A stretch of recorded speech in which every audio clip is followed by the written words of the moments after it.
Oke Bang Prab, Em,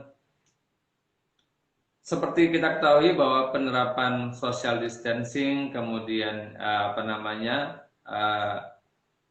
jaga jarak, kemudian yang itu kan bertujuan untuk menjaga masyarakat. Tapi memang masih banyak sekali orang yang bandel dengan alasan masing-masing. Nah, memang sanksi itu dibutuhkan. Hukuman itu diperlukan untuk menjadi efek jera bagi orang tersebut, juga bagi orang lainnya yang menyaksikan. Nah, dari sisi hukumnya penerapan sanksi itu levelnya apa? Toleransinya berapa? Berapa? Kalau misalnya hukuman yang wajar itu seperti apa, Bang Farhat? Kalau orang Indonesia itu harusnya sanksi tunai di tempat gitu. Jadi bahkan menurut saya gini nih, kalau sekarang kan sanksi sosial itu 1 jam kerja sosial atau denda 250.000 aparat oleh aparat ya, boleh dari Satpol PP, Satgas maupun polisi dan tentara gitu. Nah, saya Ya. mengusulkan yang nggak pakai masker, yang cium pipi kiri kanan yang berkumpul, itu siapa aja boleh menangkapnya gitu. Tetangga kita boleh nangkap kita dan minta di uangnya buat yang nangkap, yang dapat itu duitnya, dendanya gitu. Jadi semua Iya, orang saling betul. mengawasi ya gitu. Ya maksudnya kalau misalnya saya nggak pakai masker, tetangga saya di sana bisa razia saya, cepat kamu bayar, bayar gitu. Jadi kan takut kita gara-gara nggak pakai masker, gara-gara gini harus keluar uang gitu. Nah, Iya. ya kan Jadi bermanfaat. saling Jadi mengingatkan ya, Bang. masyarakat, Kiri kanan. ah, Ah, kiri kanan saling mengingatkan ya. iya.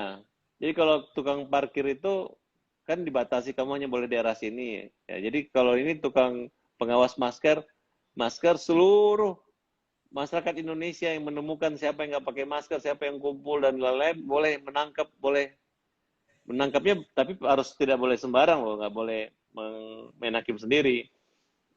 Tapi mereka punya hak tagih gitu, misalnya nahan orang, begitu dia bayar atau mendapat keuntungan orang itu dan menggunakan masker boleh-boleh pergi lagi. Nah, sehingga orang-orang merasa, aduh, bukan di sana petugas yang jaga di jalan simpang ini, enggak. Jadi di muka rumah kita pun bisa gitu. Bahkan orang tua kita pun juga bisa malak kita atau anak Betul. kita atau keluarga kita. Lu nggak pakai masker, pemerintah membolehkan kita, lu bayar sama gue gitu kira-kira. Kenapa saya sampaikan begini? Karena masih banyak orang yang keras kepala yang tidak menggunakan masker dan menganggap masalah ini sepele. Oke Bang, ini ada pertanyaan lagi Bang dari Mas John Cox.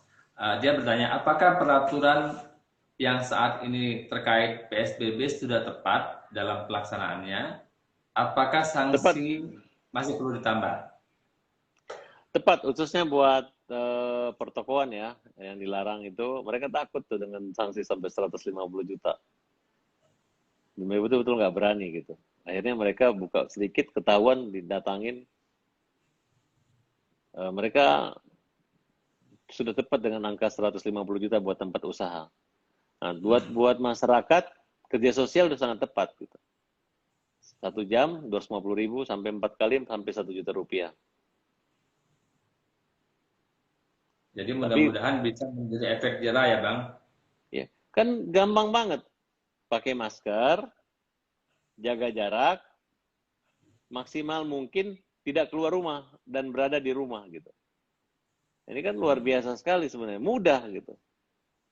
Kecuali orang yang suka keluyuran kayak atau begini, yang saya lihat berkendala itu adalah pekerja-pekerja salon, pijit, nah, kemudian usaha-usaha tukang rambut, usaha-usaha yang bersentuhan dengan orang itu yang betul-betul mereka lockdown dan tidak dapat penghasilan apa-apa. Nah, Nah, tapi kalau mungkin mas, kalau kita komparasi ke negara lain, sektor yang tidak dapat pekerjaan atau berhenti bekerja ini kan mendapat santunan dari pemerintah. Mungkin itu yang perlu diterapkan di sini ya, Bang ya. loh, kan sudah diatur ada bantuan sosial buat kurang lebih sekian juta, berapa orang, juta warga negara miskin. Eh, sudah diatur dan itu tetap jalan, dibagi oleh Departemen Sosial gitu. Mudah-mudahan pembagian-pembagian sembako bantuan pemerintah ini tidak digunakan oleh sekelompok orang atau sekelompok partai hanya untuk kepentingan kelompok-kelompok mereka, tapi dibagikan kepada seluruh masyarakat yang memerlukan sekali gitu. Dan ini mudah-mudahan tidak dijadikan sebagai sarana kampanye atau memaksakan orang untuk memilih penguasa tertentu gitu. Karena mempermainkan masyarakat dalam kondisi seperti ini itu termasuk satu kezaliman menurut saya. Ya, mungkin ini perlu diawasi bersama ya Bang ya, supaya bantuan benar-benar tepat sasaran ya Bang. Iya, pemberian bantuan sosial diberikan sesuai jadwal yang telah disusun. Sudah diatur sampai tingkat kelurahan. Diberikan secara periodik kepada 2.460 keluarga rentan di DKI, khusus Jakarta ya. Nah, tapi se-Indonesia dapat. Se-Indonesia dapat. Ya, Dan ini saya ada turut prihatin. komen. Kenapa? Ada Ini ada yang komen minta dari denda 1 juta. ya itu dia. Bagaimana Bang Farad menanggapinya? Saya turut prihatin kepada masyarakat khususnya di Pulau Bali yang kehidupannya tergantung dengan pariwisata gitu. Itu sangat prihatin sekali kondisi di sana. Ada teman-teman yang ke Bali itu mereka kayak punya hotel sendiri, hotel kosong sepi. Tapi mudah-mudahan bencana ini cepat berlalu, kemudian ekonomi kita membaik dan kita akan kedatangan turis, kemudian wisata kita tetap jaya selalu gitu. Amin. Kemudian di sektor perhotelan itu betul-betul KO. Ya Ya, mudah-mudahan pemerintah bisa menyewa hotel tersebut untuk digunakan sebagai lockdown untuk isolasi. Mudah-mudahan bisa bermanfaat buat mereka. Dan diberi pendidikan untuk keperawatan para pekerja-pekerja hotel.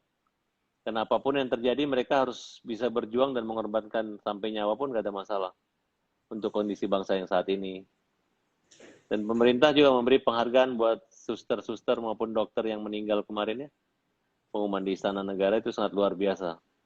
Mereka yang berani mempertaruhkan nyawa mereka tetap bertahan untuk melindungi pasien itu sangat luar biasa. Karena kalau tidak ada mereka, siapa lagi yang mau nyuntik? Siapa lagi memperhatikan memberi obat-obatan itu luar biasa. Itu resikonya bukan hanya terjangkit tapi mati. ya betul Bang. Oke, apalagi saran Bang Farhad untuk masyarakat, pemerintah, penegak hukum agar peraturan PSBB ini bisa ditaati semua tanpa pro kontra, karena tujuannya adalah untuk mengurangi penyebaran virus corona yang menjadi pandemi di dunia ini. Saran saya kepada seluruh masyarakat, ikuti aturan yang telah ditetapkan dalam undang-undang maupun peraturan-peraturan kepala daerahnya masing-masing. Nah, karena dalam masa COVID saat ini, yaitu di rumah saja dulu. Kemudian dihindari kerumunan yang sifatnya banyak massa. Kemudian menggunakan masker itu nomor 1, mencuci tangan gitu. Kemudian jaga jarak gitu, karena beberapa kasus teman-teman itu datang ngomongnya pelan-pelan, kita jaga jarak gitu. Itu kan sangat berbahaya banget gitu. Jadi ikut aturan pemerintah dan jadikan suasana ini sebagai rasa cinta kita terhadap tanah air, terhadap tanah air, tanah kelahiran kita Indonesia. Siapa lagi yang bisa menjaga masyarakat sumber daya manusianya ini dengan mencegah penularan penyakit